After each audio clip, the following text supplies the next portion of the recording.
Professor, teacher, നമ്മുടെ ചിത്ര പ്രദർശനത്തിന്റെ ഉദ്ഘാടകനായിട്ട് എത്തിയിരിക്കുന്ന Sajeendran master, എഴുത്തുകാരൻ, നിരൂപകനൊക്കെയാണ്.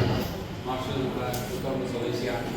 ഇപ്പോൾ അടുത്തൊരു പുസ്തകം ടൗൺ സ്ക്വയറിൽ വെച്ച് അദ്ദേഹത്തിന്റെ ടൗൺ സ്ക്വയർ എന്ന പേരിലുള്ള പുസ്തകം, ചരിത്രം പാഠപുസ്തകം, ചരിത്രവും ഭാവനയും ചേർത്തുള്ള ഒരു പുസ്തകം, ഒരു ഹിസ്റ്റോറിക്കൽ ഫിക്ഷൻ എന്ന് പറയാവുന്ന ഒരു പുസ്തകം ടൗൺ സ്ക്വയറിൽ വെച്ചിട്ട് ഈ അടുത്ത് മാഷിന്റെ ഒരു പ്രോജക്ട് ചെയ്തതാണ് ദേശചരിത്രം.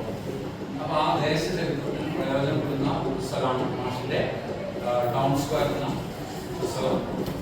ആ പുസ്തകം നിങ്ങളെല്ലാവരും വായിച്ചിരിക്കണം. അതുകൂടി ഓർമ്മിപ്പിക്കാൻ കൂടിയാണ് മാഷിനെ ഈ പരിപാടിയിലേക്ക് ഉദ്ഘാടകനായിട്ട് ക്ഷണിച്ചിട്ടുള്ളത്. അതുകൊണ്ട് മാഷ് എഴുത്തുകാരനാണ്, നല്ല നിരൂപകനാണ്. പിന്നെ നമ്മളെ കൂടെ ഉള്ളത് ശൈര്യ മാഷാണ്, നിങ്ങൾക്ക് എല്ലാവർക്കും സുപരിചിതനാണ്. മാഷിനെ പരിചയപ്പെടേണ്ട ആവശ്യമില്ല. ടീച്ചർ അധ്യക്ഷ പ്രസംഗം നടത്താനായിട്ട്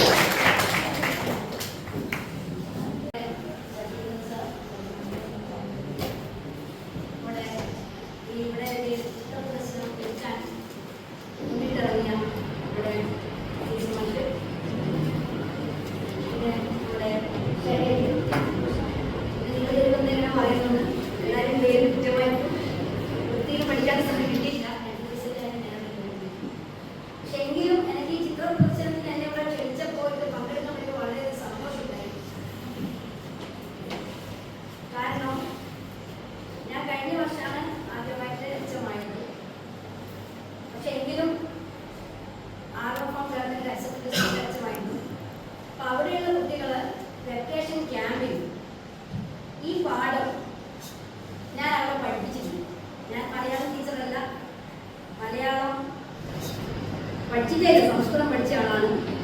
മലയാളം സെക്കൻഡ് പഠിച്ചിട്ടുണ്ട്. എങ്കിലും വലിയ പുസ്തകങ്ങളൊന്നും വായിക്കുന്നൊരു സ്വഭാവം ഉണ്ടായിരുന്നു. പിന്നെ ഇപ്പം അന്ന് സമയമില്ലാത്തതുകൊണ്ട് വായന കുറവ്. എങ്കിലും കഴിഞ്ഞ വർഷം ചിത്രകാരി എന്ന പാഠം വായിച്ചപ്പോൾ ഉണ്ടായിരുന്നു അങ്ങനെ ആഗ്രഹങ്ങൾ. നിങ്ങളിവിടെ എന്താ അവിടെ ഒരു ചിത്രങ്ങൾ ഇത്ര എല്ലാ കുട്ടികളും പാർട്ടിസിപ്പേറ്റ് ചെയ്യുന്നു തോന്നുന്നു അല്ലേ? ആരെങ്കിലും വരക്കാതായിരിക്കും.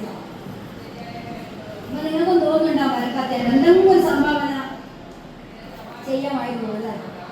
തോന്നില്ല. പക്ഷെ ദൈവമൊന്നും ഇഷ്ടമുള്ള വരക്കാറല്ലേ? ഇഷ്ടമുള്ള വിഷയമാണ്. അപ്പൊ എന്തായാലും കാണുമ്പോൾ സന്തോഷം. പഠിക്കലും പാടുന്നത്, വരക്കുന്നത്, ഇതൊക്കെ ഇവിടെ ഇപ്പോഴേക്ക് വരക്കുണ്ടാവും. അശ്വിനി ഏതായാലും തേജസ്വിനേരാ അപ്പുറത്തെ. ഇനി ബാക്കി മോശമായിട്ടല്ലേ, ഞാൻ ഇവിടെ ഫസ്റ്റ് നോട്ട് ചെയ്ത ചിത്രം അതായതുകൊണ്ടാണ് ചെയ്തെടുത്തത്. ബാക്കിയുള്ള ഒന്നൊന്നും മനോഹരാണ്. പിന്നെ കടലൊക്കെ എഴുതുന്നുണ്ട്. എല്ലാം നല്ല രസമുണ്ട്. ഉദ്ഘാടനം ചെയ്യാൻ പറ്റിയ അതുപോലെ തന്നെ കളിയിൽ പങ്കെടുക്കാം. മൂന്ന് ചിത്രങ്ങൾ വളരെ നല്ലത്. ഒന്ന് ബുദ്ധനാണ്, ഒന്ന് കുതിപ്പിൻ്റെതാണ്. ഈ ഫുട്ബോളിലൊക്കെ കാലത്താണ് കുതിപ്പുകളുടെ ലോകത്താണ് ഉപയോഗിക്കുന്നത്. ഫുട്ബോളിന്റെ ആരാധകരും ഫുട്ബോൾ കളിക്കാരൊക്കെ ഏറ്റവും ഇഷ്ടപ്പെട്ട കളിക്കാരാണ് ആര് ജയിക്കണം എന്ന്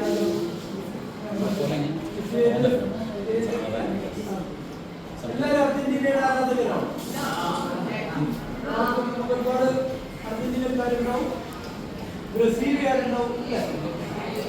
ഇത് രണ്ട് കേരളത്തിലെ ആരാധകരുള്ളത് ഈ ലാറ്റിൻ അമേരിക്കയിലെ ഈ രണ്ട് രാജ്യങ്ങളാണ്. ഇതൊക്കെ ഉണ്ടാവും, അറിയണം. എന്നാലും പുതുക്കിന്റെ ചിത്രമാണ് നമ്മൾ ഫുട്ബോൾ കാലത്ത് ജീവിക്കുമ്പോൾ ഈ ദിവസം ഫുട്ബോൾ ഉള്ളത് 40 ദിവസം നമ്മുടെ ഇന്ത്യൻ ലോകം പെൺകുട്ടികൾക്കും ഫുട്ബോളിനോട് താല്പര്യമില്ലേ? നമ്മുടെ വിഷയത്തിലേക്ക് വരാൻ ഞാൻ സൂചിപ്പിക്കുന്നു മാത്രമേ ഉള്ളൂ. മറ്റൊന്ന് ഒരു മഴക്കാലത്ത് ഇ കെ ഷാഹിദയുടെ ഒരു ചിത്രകാരി എന്ന ഒരു കഥ പഠിപ്പിക്കാറുണ്ട്. അപ്പോൾ നമ്മൾ ഒരു ചിത്രം ആ ഒരു മേഖലയിൽ നിന്നുകൊണ്ട് തന്നെ കഥ പഠിക്കും. രണ്ട് ആവിഷ്കാരങ്ങളാണ്. ചിത്രകല വേറെയാണ്, കഥ എന്ന് പറയുന്നത് സാഹിത്യ എന്ന് പറയുന്ന മറ്റൊരു കലാരൂപമാണ്. രണ്ടിടത്തുള്ളത് ആത്മാവിഷ്കാരം. എന്നാൽ ആത്മാവിഷ്കാരം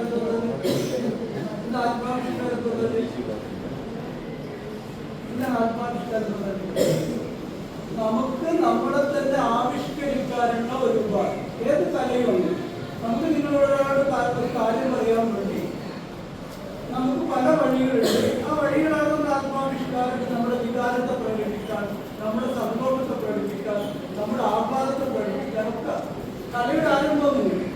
മനുഷ്യൻ ഏത് കലയായാലും മനുഷ്യന്റെ ചരിത്രത്തോളം പഴക്കോട്ട് കലക്ക് എന്ന് പറയാറുണ്ട്. നമ്മുടെ ഈ പഴയകാല ഗുഹാചിത്രങ്ങളൊക്കെ അങ്ങനെയാണ്. ഗുഹാചിത്രങ്ങൾ പലതും മൃഗങ്ങളുടെ വേട്ടയാടിയതിന്റെ ചിത്രങ്ങൾ.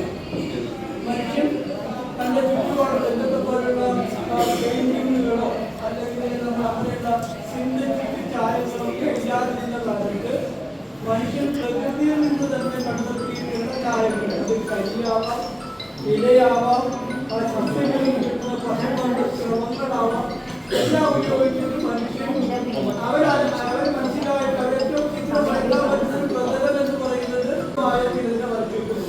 ഒരു പക്ഷേ വേട്ടയാടിയ മൃഗമാവാം, ഈ വേട്ടയാടിയതിലൂടെ രക്ഷപ്പെട്ടു പോയ മൃഗത്തിൻ്റെതാവാം, അല്ലെങ്കിൽ ഒരു കഥയുടേതാവാം. അങ്ങനെ തനിക്ക് തന്നെയായിട്ടുള്ള തനിക്ക് ലോകത്തോട് പറയാൻ തന്റെ ചുറ്റുപാടുള്ള തന്റെ കൂടെ ഉണ്ടായിരുന്ന വേട്ടയാടിയതോ അല്ലെങ്കിൽ ആ രീതിയിൽ തന്റെ കൂടെ ഒന്നിച്ച് സഞ്ചരിച്ചവരുമായിട്ടുള്ള മനുഷ്യരോട് തനിക്ക് പറയാനുള്ള ചില കാര്യങ്ങൾ ആവിഷ്കരിക്കാൻ അവൻ കണ്ടെത്തിയ ഉപാധി എന്ന് പറയുന്നത് ഈ ഗുഹാമുഖങ്ങൾ, പ്രകൃതി തന്നെ ഒരുക്കിയിട്ടുള്ള ഗുഹാമുഖങ്ങളിൽ താൻ കണ്ടെത്തിയിട്ടുള്ള, താൻ അനുഭവിച്ചാൽ പരിശോധിച്ചിട്ട് ഈ നിറം വരച്ചാൽ പച്ച കിട്ടുമെന്നും ഈ കരികൊണ്ട് വരച്ചാൽ കറുപ്പ് കിട്ടുമെന്നും തിരിച്ചറിഞ്ഞിട്ട് അതിനനുസരിച്ചിട്ട് തന്റെ ആത്മാവിഷ്കാരത്തിന്റെ ആരംഭഘട്ടമാകുന്ന ചിത്രം അങ്ങനെ നൂറ്റാണ്ടുകളായിട്ട് പഴക്കമുള്ള, അങ്ങനെ ഡെവലപ്പ് ചെയ്ത് വളർന്ന് വന്നിട്ടുള്ളതാണ്. അതിൽ ഗുഹാചിത്രങ്ങൾ ഉണ്ടാവാം, ചുമചിത്രങ്ങൾ ഉണ്ടാവാം, ആധുനിക ചിത്രങ്ങൾ ഉണ്ടാവാം, പല രീതിയിലുള്ള ജലച്ചാചിത്രങ്ങൾ ഉണ്ടാവാം, വെള്ളച്ചാചിത്രങ്ങൾ ഉണ്ടാവാം,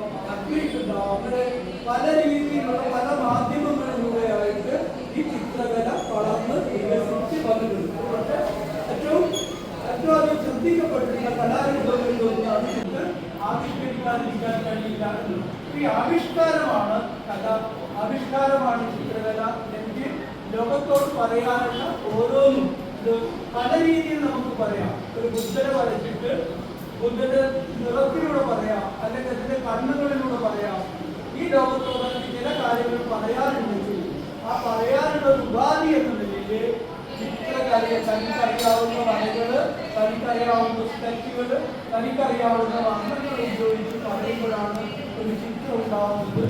ഏറ്റവും പ്രാചീന കാലം മുതൽ ഏറ്റവും ആധുനിക കാലം, നമ്മളൊരു യുദ്ധത്തിന്റെ ഒരു കാലാവസ്ഥയിലാണ് ജീവിക്കുന്നത്. റോമിക്കോ എന്ന് പറയുന്ന വളരെ പ്രശസ്തമായ ചിത്രത്തെക്കുറിച്ച് നിങ്ങൾ കേട്ടിട്ടുണ്ടെങ്കിൽ കേട്ടിരിക്കണം. പിക്കാസോവിന്റെ പ്രശസ്തമായ ചിത്രമാണ് റോമിക്കോ. എല്ലാ കാലത്തെയും യുദ്ധവിരുദ്ധ ചിത്രം എന്നാണ് അതിനെക്കുറിച്ച് പറയാനുള്ളത്.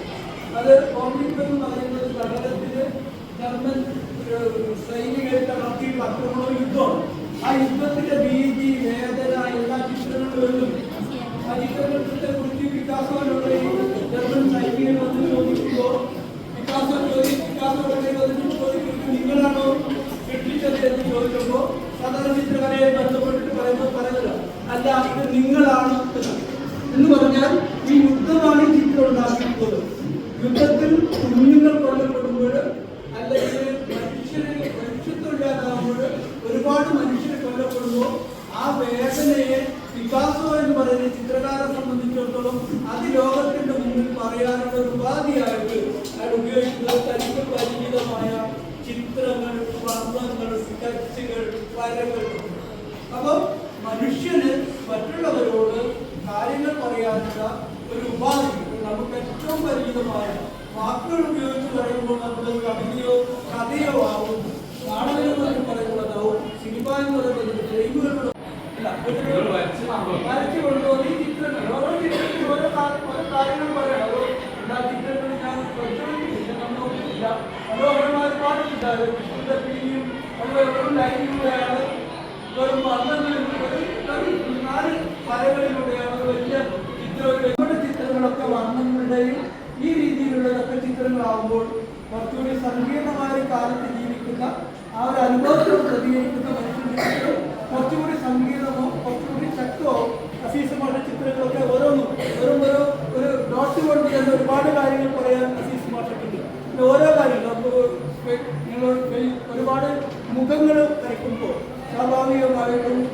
നമ്മുടെ മുഖമൂടിയൊക്കെ അങ്ങനെയൊക്കെ ഉണ്ട്. അത് വലിയ ഒരുപാട് വിശദീകരിച്ച് പറയുന്നില്ല. നമ്മൾ കുട്ടികൾ നമ്മുടെ ഭാവനയ്ക്കനുസരിച്ച്, നമ്മുടെ കഴിവിനനുസരിച്ച്, നമ്മൾ കാണുന്ന ലോകത്തെ, നമ്മൾ കാണുന്ന സ്വപ്നത്തെ, നമ്മൾ കാണുന്ന ഭാവന ക്ലാസ്സിൽ പോകുന്ന അറിയില്ല. ചിത്രകല പഠിക്കാൻ പോകുന്ന ഏതെങ്കിലും ക്ലാസ്സിൽ വെച്ചിട്ട് പോയിട്ട് പിന്നെ നിർത്തിക്കളഞ്ഞതോ ഉണ്ടാവും. കാരണം ആ വരകളെല്ലാം ആ ബുദ്ധൻ വരച്ചതല്ല.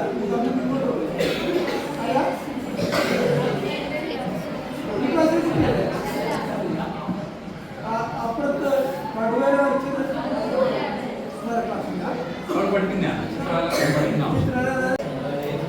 നമ്മള് ക്ലാസ്സിൽ പോയിട്ട് പഠിക്കാതെ എന്നാലും നമുക്കൊരു ബേസിക് ആയിട്ട് കുറെ കാര്യങ്ങൾ കാര്യങ്ങളൊക്കെ പഠിക്കണമെങ്കിൽ നമ്മള് ക്ലാസ്സിൽ പോയിട്ട് പഠിക്കണം. ഒന്ന്.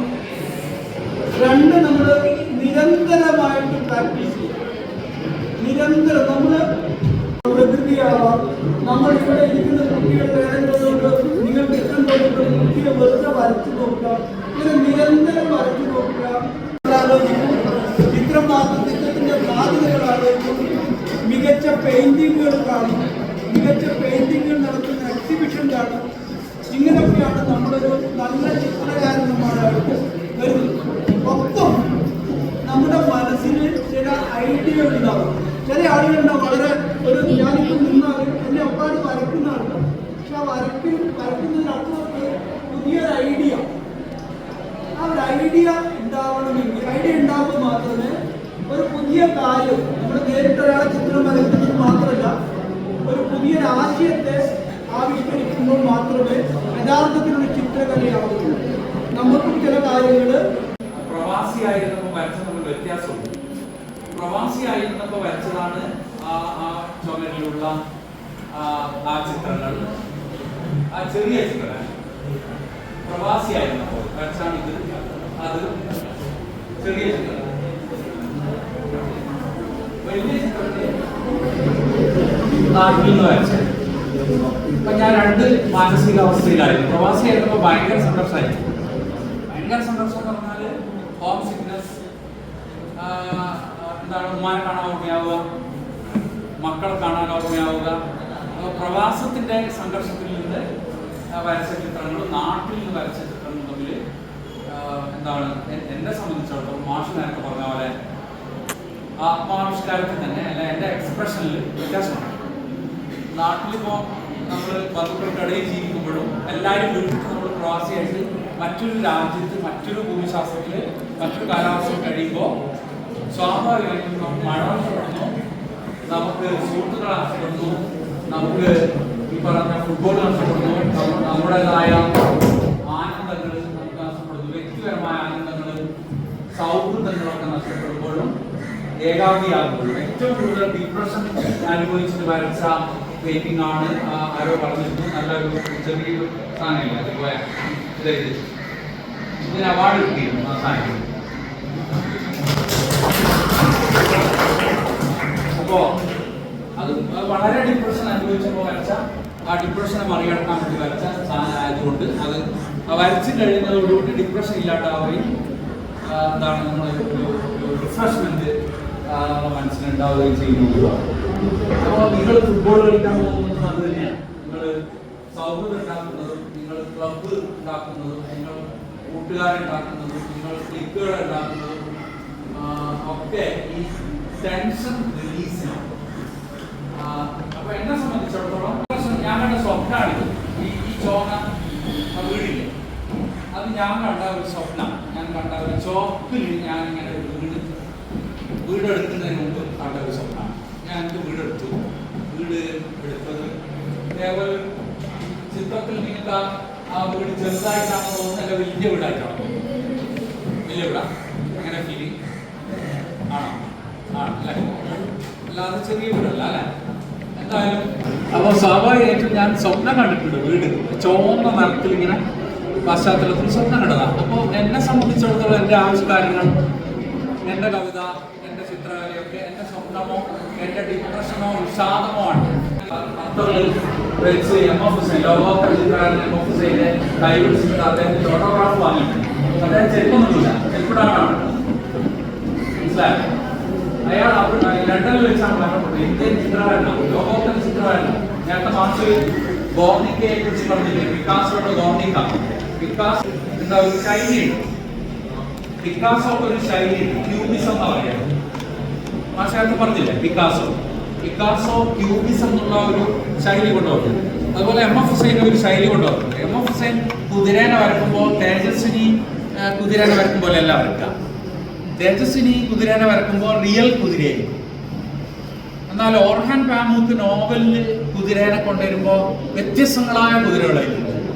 ഓർഹാൻ പാമൂക്കിന്റെ നോവലിൽ കുതിരകളെ വരക്കാൻ ആവശ്യപ്പെടുന്നത് തുർക്കിയിലെ സുൽത്താൻ കുതിരകളെ വരക്കാൻ ആവശ്യപ്പെടുന്നു. തുർക്കിയിലെ കലാകാരന്മാർ, ചിത്രകാരന്മാർ, കുറേ ചിത്രകാരന്മാർ വന്നു. 100 കണക്കിന് ചിത്രകാരന്മാർ കൊട്ടാരത്തിൽ വന്നു. എല്ലാവരും ചിത്രം വരച്ചു. വ്യത്യസ്തങ്ങളായ കുതിരകൾ. പക്ഷെ നമുക്കൊരു സങ്കല്പമുണ്ട്, ചിത്രകല എന്ന് പറയുമ്പോൾ ഫോട്ടോഗ്രാഫാണ്. അങ്ങനെയല്ല. എൻ്റെ അഭിപ്രായത്തിൽ ചിത്രകല ഫോട്ടോഗ്രാഫ് ആവശ്യമില്ല. ചിത്രം വരക്കാൻ മൊത്തം പറഞ്ഞ കാര്യം, ചുമൽ ആവശ്യമില്ല ചിത്രം വരക്കാൻ, ചുമലില്ലാതെ ചിത്രം വരക്കാൻ. അതുപോലെ എൻ്റെ അഭിപ്രായത്തിൽ ഒരു ക്ലാസ്സിനും പോകേണ്ടാണ് ഞാൻ ചിത്രം വരക്കുന്നത്. എനിക്ക് തോന്നുന്നു തേജസ്വിനിയും ഒരു ക്ലാസ്സിന് പോകേണ്ടാണ് ചിത്രം വരക്കുന്നത്. പക്ഷെ ക്ലാസ്സിന് പോകുമ്പോൾ ക്ലാസ്സിന് പോകുമ്പോൾ മാഷ് പറഞ്ഞ പോലെ ഒരു ഘടന നമുക്ക് മനസ്സിലാവും. കളർ മിക്സ് ചെയ്യുമ്പോൾ രണ്ട് കളർ മിക്സ് ചെയ്ത് ഏതാക്കുക, അല്ലെങ്കിൽ കളറിന്റെ തീവ്രത. ഇപ്പോൾ വിൻസെന്റ് വാൻ ഗോഗ് മഞ്ഞയിൽ വരക്കുമ്പോൾ കത്തി കൊണ്ടാണ് വിൻസെന്റ് വാൻ ഗോഗ് ചിത്രം വരച്ചത്. ബ്രഷല്ല, കത്തിയ. എന്തിനാണെന്നറിയാം? അതിന്റെ തീവ്രത കൊണ്ട് കത്തി കൊണ്ട് വരയ്ക്കുക. ആളെ കോറി ഇടുന്ന പോലെ ഉണ്ടാവും അല്ലെ.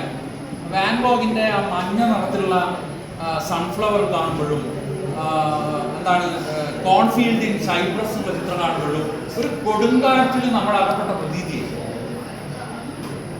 വാൻ ഗോഗിന്റെ ചിത്രം കാണുമ്പോൾ ആ ചിത്രത്തിൽ വാൻ ഗോഗ് ഉപയോഗിക്കുന്ന മഞ്ഞ നിറം കൊണ്ട് ഒരു കൊടുങ്കാറ്റിന് അഴിച്ചുവിടാൻ കഴിയുന്നു വിൻസെന്റ് വാൻ ഗോഗ്. കാരണം വിൻസെന്റ് വാൻ ഗോഗ് അടിമുടി ഭ്രാന്തനായി. വിൻസെന്റ് വാൻ ഗോഗ് ചെവി മുറിച്ചു കൊടുത്ത ആളാണ്. കാമുകി ചെവി മുറിച്ചു കൊടുത്തു. കാമുകി ചിലപ്പോൾ പറഞ്ഞിട്ടുണ്ടാവും, നിങ്ങളെ ചെവി കാണാൻ ഒരു രസമുണ്ട്. മനസ്സിലായോ? നിങ്ങളെ കാമുകി നിങ്ങളോട് നിങ്ങളെ മൂക്ക് കാണാൻ രസമുണ്ട് എന്ന് പറയുമ്പോൾ നിങ്ങൾ മൂക്ക് മുറിച്ചു കൊടുക്കുക. നിങ്ങളെ കണ്ണ് കാണാൻ രസമുണ്ട് എന്ന് പറയുമ്പോൾ കണ്ണ് വിഴുതെടുത്ത് നമ്മൾ കൊടുക്കുക. ഇല്ല. എന്നാൽ വിൻസെന്റ് വാൻ ഗോഗ് കാമുകിക്ക് ഇങ്ങനെ. പക്ഷെ വിൻസെന്റ് വാൻ ഗോഗ് ഒരു കാര്യം ചെയ്തു. വിൻസെന്റ് വാൻ ഗോഗിന്റെ സമകാലികനായ ഒരു ചിത്രകാരനാണ് ഉണ്ടായിരുന്നു, പോൾ ഗെഗോങ്ങിന്റെ പുറകെ ഓടി അയാളുടെ ചെവി മുറിക്കാം. അയാളുടെ ചെവി മുറിച്ചിട്ട് പൊതിഞ്ഞിട്ട് കാമുകി കൊണ്ടുപോയി കൊടുത്താലോ. പോൾ ഗെഗോങ് ഓടി രക്ഷപ്പെട്ടു കളഞ്ഞു. വിൻസെന്റ് വാൻ ഗോഗിന്റെ ഒരു ജീവിതം പറയുന്ന പുസ്തകമുണ്ട്, ജീവിതാസക്തി, ലസ്റ്റ് ഫോർ ലൈഫ്. ആ പുസ്തകത്തിൽ പറഞ്ഞ കാര്യം വിൻസെന്റ് വാൻ ഗോഗിന്റെ പ്രണയം നിഷേധിക്കപ്പെട്ടപ്പോൾ വിൻസെന്റ് വാൻ ഗോഗ് കസിൻ പ്രണയം നിഷേധിച്ചു. അപ്പോൾ വിൻസെന്റ് വാൻ ഗോഗിന് നിരാശയായി. വിൻസെന്റ് വാൻ ഗോഗ് കസിന്റെ വീട്ടിൽ പോയിട്ട് ഒരു കത്തി നിൽക്കുന്ന ഒരു വിളക്കിൽ കൈ വെച്ചിട്ട് കൈ പൊള്ളിച്ചു.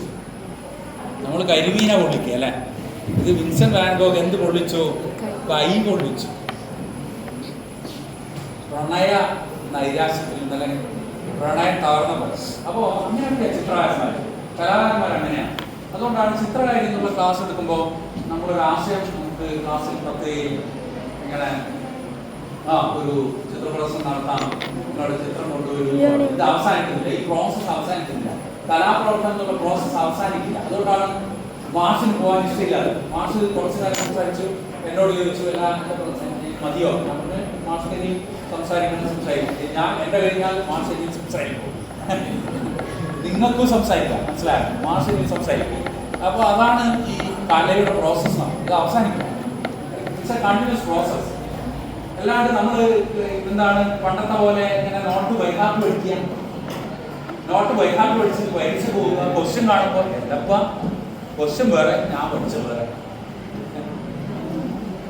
അതിന് പകരം പുതിയ വിദ്യാഭ്യാസ സമ്പ്രദായം എന്ന് പറയുന്നത് ഓർഗാനിക് ആണ്. നമ്മൾ ശ്വസിക്കുന്ന പോലുള്ള ഒരു പഠനം, നമ്മൾ വിശ്വസിക്കുന്ന പോലുള്ള ഒരു പഠനമാണ്, നമ്മൾ സ്വപ്നം കാണുന്ന പോലുള്ള ഒരു പഠനം. അവിടെ എല്ലാ ക്ലാസ്സിലും ഞാൻ പറയുന്ന ഒരു കാര്യമാണ്, നോട്ട് ബൈ ഹാർട്ട് പഠിക്കലല്ല വിദ്യാഭ്യാസം. ചിത്രകല അങ്ങനെ, ഒരു ക്ലാസ്സിൽ പോയതുകൊണ്ട് ചിത്രകല പഠിക്കണമെന്നില്ല, ഒരാൾ ക്ലാസ്സിൽ പോയത് കൊണ്ട് ചിത്രകല ചെയ്യണമെന്നില്ല.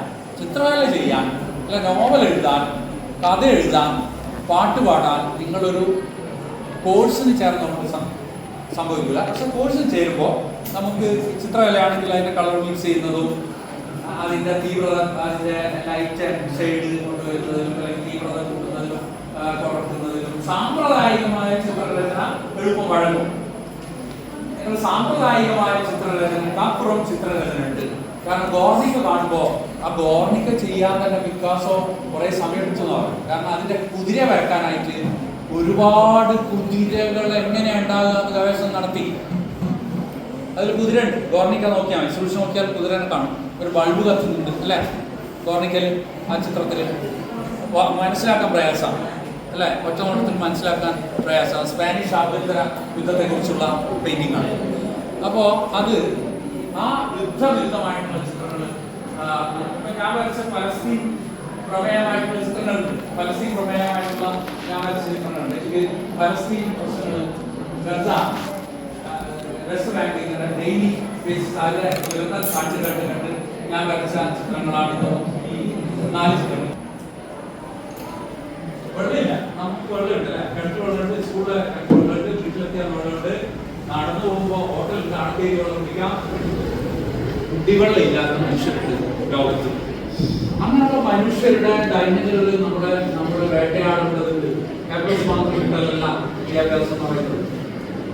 ദൈന്യതകൾ മനുഷ്യരനുഭവിക്കുന്ന, ലോകത്തിന്റെ നാനാഭാഗങ്ങളിൽ മനുഷ്യരനുഭവിക്കുന്ന, ആഫ്രിക്കൻ രാജ്യങ്ങളിലെ മനുഷ്യരനുഭവിക്കുന്ന, പശ്ചിമേഷ്യയിലെ മനുഷ്യരനുഭവിക്കുന്ന, ക്യൂബയിലെ വെളിച്ചമില്ലാണ്ട് അല്ലെ, വെളിച്ചമില്ലാണ്ട് ഇരുട്ടത്ത് കഴിയുന്ന മനുഷ്യർ.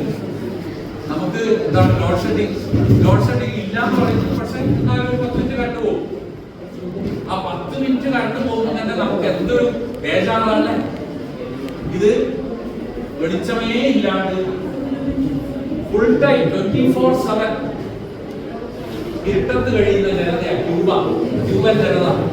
ആ ക്യൂബൻ ജനതയുടെ ദൈന്യത നമ്മൾ വേട്ടയാടുന്നില്ലെങ്കിൽ, പലസ്തീനിലെ മനുഷ്യരുടെ ദൈന്യത നമ്മൾ വേട്ടയാടുന്നില്ലെങ്കിൽ നമ്മൾ മനുഷ്യരെല്ലാം എന്ന് മാത്രമേ എനിക്ക് പറയാനുള്ളൂ. നമ്മൾ എന്തായാലും ഇത്രയും സഹകരിച്ച, എന്താ പറയാ, വലിയ സഹനം നിങ്ങൾ നൽകിയിട്ടുണ്ട് അല്ലേ. രാവിലെ മുതലേ പല ആളുകളും ഇതിൽ ത്യാഗം സഹിച്ചിട്ടുണ്ട്. ചിത്രരചനയും ത്യാഗമാണ്, പെയിന്റിങ്ങും ത്യാഗമാണ്, കലാപ്രവർത്തനവും ത്യാഗമാണ്. കലാപ്രവർത്തനത്തെ സഹായിക്കാനുള്ളതും ത്യാഗമാണ്. ഇന്നത്തെ കാലത്ത് കലാപ്രവർത്തനത്തെ സാംസ്കാരിക പ്രവർത്തനം ഉള്ളത് കൊണ്ടാണ് ഈ ഭൂമി നിലനിൽക്കുന്നത്. അല്ലെങ്കിൽ എന്താണ് ഭൂമി, എന്താണ് മറ്റ് എന്താണ് ഏലിയൻസ് പടുത്തൊരു സിനിമ കണ്ടു. ഏലിയൻസ് അമേരിക്കയുടെ നാസ സാറ്റലൈറ്റിന് അയച്ചപ്പോ ഈ സാറ്റലൈറ്റിലേക്ക് ആളുകൾ ആരും തയ്യാറാകില്ല. കാരണം പ്രശ്നം തിരിച്ചു വരാൻ കഴിയില്ല. ഒരു മനുഷ്യായുസ് മുഴുവൻ ശൂന്യാകാശത്ത് കഴിഞ്ഞ് ആ പേടകൾ അവിടെ നശിച്ച് മനുഷ്യരും അതോടൊപ്പം ഇല്ലാണ്ടാവും. അപ്പൊ ആരും പൈലറ്റ് മരിച്ചപ്പോ പൈലറ്റ് ഇല്ലാതെ അല്ലെങ്കിൽ അതിനെ നിയന്ത്രിക്കുന്ന സാറ്റലൈറ്റ്